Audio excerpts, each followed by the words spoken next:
Di sebuah desa terpencil, tinggal seorang pria bernama Haryanto. Usianya sudah menginjak 50 tahun, namun tubuhnya yang gempal dan berotot membuatnya tampak lebih muda. Sebagai seorang petani dan pemotong kayu, Haryanto terbiasa bekerja keras sepanjang hari, mengayunkan parang di hutan atau menggarap sawah yang luas. Tetapi, meskipun hidupnya penuh dengan rutinitas yang berat, Haryanto merasakan kekosongan yang dalam hidup rumah tangganya. Istrinya, Sulastri, wanita yang telah menikah dengannya selama 30 tahun, tidak lagi mampu memberikan kebahagiaan batin bagi Haryanto. Hubungan mereka terasa semakin hambar, dan meskipun Sulastri adalah wanita yang baik, ia tidak lagi memiliki gairah yang sama seperti dulu. Haryanto pun mulai merasakan kerinduan yang mendalam akan kehangatan yang hilang. Ia mencoba berbicara dengan Sulastri, namun kata-kata hanya menjadi sebuah rutinitas yang tidak memberi solusi. Istrinya lebih banyak diam dan sibuk dengan pekerjaannya sendiri. Di sisi lain, Desi, menantu Haryanto yang berusia 25 tahun, sedang mengalami masalah serupa. Suaminya, Edo, merantau ke kota besar sejak 3 tahun lalu dan belum pernah memberi kabar lagi. Desi merasa sangat kesepian, tidak ada teman untuk berbagi cerita, dan lebih buruk lagi, tidak ada kehangatan yang diinginkan seorang wanita. Setiap malam, ia merasa begitu sunyi, hanya ditemani bayang-bayang suaminya yang semakin lama semakin memudar dari pikirannya. Suatu sore yang panas, Haryanto pulang lebih awal setelah seharian bekerja. Ia terkejut melihat Desi sedang duduk sendirian di teras rumahnya. Desi tampak murung, memandang jauh keluar sambil menggenggam secangkir teh hangat. Tanpa sengaja, pandangan mereka bertemu, dan dalam sekejap, Haryanto merasakan adanya ketegangan yang tidak bisa dijelaskan. Ada sesuatu yang berbeda dalam tatapan Desi, sesuatu yang mengundang perhatian. "Desi, kenapa tampak begitu lesu?" tanya Haryanto. Suaranya rendah dan penuh perhatian. Desi mengangkat wajahnya dan tersenyum tipis, namun senyumnya itu tidak mampu menutupi kesedihannya. "Aku hanya merasa kesepian, Pak Haryanto. Edo sudah lama tidak memberi kabar. Aku merasa sangat kosong," jawab Desi dengan suara yang agak serak. Haryanto merasakan ada kedekatan emosional yang tak biasa dalam percakapan mereka. Ia tahu betul perasaan kesepian yang kini dialami Desi. Haryanto yang telah lama tidak merasakan kebahagiaan dalam rumah tangganya, tanpa sadar mulai mendekat. Kata-kata penghiburan yang ia ucapkan seakan memberi rasa nyaman yang belum pernah Desi rasakan dalam waktu lama. Seiring berjalannya waktu, mereka semakin sering bertemu. Keheningan yang mengikat antara mereka berubah menjadi obrolan ringan, hingga akhirnya menjadi sesuatu yang lebih. Haryanto, dengan segala kedewasaannya, tidak bisa lagi menahan dorongan yang telah lama terkubur dalam dirinya. Begitu pula dengan Desi, yang hatinya terlanjur jatuh dalam rasa kosong yang tak terisi. Suatu malam, ketika hujan deras mengguyur desa, Desi datang ke rumah Haryanto untuk meminta bantuan. Atap rumahnya bocor, dan ia tidak tahu harus kemana. Sulastri sedang tidak ada di rumah, dan kesempatan itu terbuka lebar. Haryanto dengan sigap menolong Desi, namun kedekatan mereka kali ini bukan hanya soal atap yang bocor. Perasaan yang tak terbendung akhirnya meledak dalam kebersamaan yang gelap dan penuh gairah. Suara hujan yang deras menyelimuti, sementara kedua hati yang lama terpendam menemukan pelampiasan dalam sebuah pelukan yang tak terduga. Keesokan harinya, keduanya merasa terikat dalam sesuatu yang sulit dijelaskan.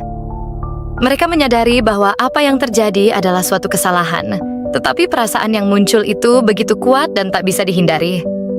Desi merasa bingung, namun juga terperangah dengan rasa yang tumbuh di dalam dirinya. Haryanto, meskipun sudah berusia 50 tahun, merasa terlahir kembali, terbuai dalam kebahagiaan yang selama ini hilang dari hidupnya. Namun, di dalam hati keduanya, ada suara yang mengingatkan bahwa hubungan ini adalah sebuah pelanggaran yang penuh kontroversi. Meskipun mereka berusaha untuk tidak mengulangi, perasaan yang mereka rasakan sulit untuk diabaikan. Hari demi hari berlalu, dan mereka berdua terjebak dalam dilema moral yang mengoyak jiwa mereka. Desi mulai merasakan tekanan batin yang luar biasa. Sementara Haryanto, meskipun tahu bahwa ini adalah jalan yang salah, merasa terlalu terjerat dalam perasaan yang membara.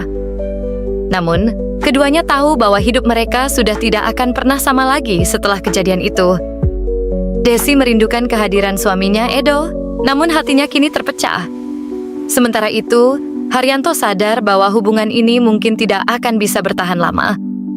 Semua yang terjadi akan membawa mereka pada kesimpulan yang pahit, dan perasaan yang telah tumbuh antara mereka mungkin akan menjadi beban yang sulit dilupakan.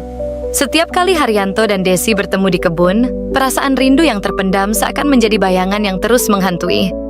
Mereka tahu betul bahwa hubungan mereka salah, tetapi perasaan yang tumbuh begitu kuat, seperti api yang tak bisa padam begitu saja. Desi sering datang secara diam-diam, menyelinap keluar dari rumah dengan langkah hati-hati, hanya untuk bertemu Haryanto di tempat yang aman, jauh dari pandangan orang lain. Keheningan malam menjadi saksi bisu bagi keduanya, saat mereka duduk bersama di bawah pepohonan, berbicara dengan lirih tentang perasaan yang tak pernah bisa mereka ungkapkan sebelumnya.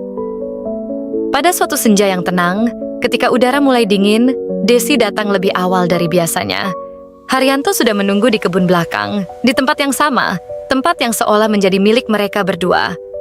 Mereka tidak banyak bicara. Desi duduk di sampingnya, dan Haryanto merasakan hangatnya tangan Desi yang dengan canggung menyentuh lengannya. Kedua mata mereka bertemu, namun kali ini tidak ada kata-kata yang keluar dari bibir mereka. Semua yang mereka rasakan terlukis dalam diam, dalam tatapan penuh makna. Kapan kita bisa berhenti seperti ini, Pak Haryanto? Desi akhirnya bertanya, suaranya bergetar. Aku merasa sangat bersalah. Tetapi hati ini... Suaranya terhenti dan ia menunduk, merasa tak bisa mengungkapkan apa yang dirasakannya. Haryanto menghela napas, menatap langit yang mulai gelap. Aku pun sama, Desi. Tapi terkadang, perasaan tidak bisa dikendalikan begitu saja. Kita hanya manusia yang lemah. Aku tidak bisa menjanjikan apa-apa, tapi perasaan ini tidak mudah untuk dilepaskan. Mereka berdua diam sejenak, merasakan beratnya kata-kata itu. Rindu yang tumbuh di antara mereka semakin kuat, seperti akar yang mengikat tanpa bisa dicabut. Meskipun tahu bahwa hubungan ini adalah pelanggaran, mereka tetap kembali. Setiap pertemuan membawa kedamaian sejenak, namun juga membawa rasa bersalah yang semakin dalam. Mereka hanya bisa bersembunyi di kebun, jauh dari mata orang, menyembunyikan rasa yang tak bisa mereka ungkapkan pada siapapun. Suatu malam, Haryanto terbangun di tengah tidur, diselimuti perasaan cemas. Hatinya gelisah. Desi, yang selalu datang dengan senyum yang dipaksakan, kini tampak semakin tertekan. Ada sesuatu yang berubah dalam dirinya. Sesuatu yang lebih dari sekedar rasa rindu yang terpendam. Haryanto tahu, saat-saat itu semakin terbatas. Desi tak bisa terus hidup dalam kebohongan, dan Haryanto pun merasakan ada batasan yang harus mereka akui. Namun, keduanya tak bisa menahan perasaan itu. Setiap pertemuan yang terjadi di kebun membawa keinginan yang semakin sulit dikendalikan. Mereka tahu bahwa jika terus begini, mereka akan semakin jauh terperangkap dalam kesalahan mereka. Tetapi pada saat yang bersamaan, kebersamaan itu menjadi satu-satunya pelipur lara bagi jiwa yang kosong. Pada suatu hari, setelah hujan reda dan matahari terbenam, Desi berdiri di depan Haryanto, matanya dipenuhi kebingungan. Pak Haryanto, aku tak tahu lagi apa yang harus aku lakukan. Hatiku terbelah. Aku rindu Edo, tetapi aku juga merasa terikat denganmu. Haryanto menggelengkan kepala, mencoba menenangkan perasaan Desi. Kita tidak bisa terus begini, Desi. Kita harus memutuskan sebelum semuanya semakin rumit. Aku tidak ingin melihatmu tersiksa, dan aku tidak ingin kita terperangkap lebih jauh lagi dalam perasaan yang salah ini. Desi menunduk, air mata mulai mengalir di pipinya. Haryanto merasakan perasaan yang sama, tetapi ia tahu bahwa mereka harus mencari cara untuk mengakhiri semua ini. Meskipun itu berarti harus melepaskan satu sama lain. Malam itu, di kebun yang menjadi tempat mereka berbagi rindu dan perasaan terlarang, mereka saling berpandangan untuk terakhir kalinya, menyadari bahwa kisah mereka akan menjadi kenangan yang sulit dihapus dari hati masing-masing. Sebuah perasaan yang indah, namun penuh dengan luka.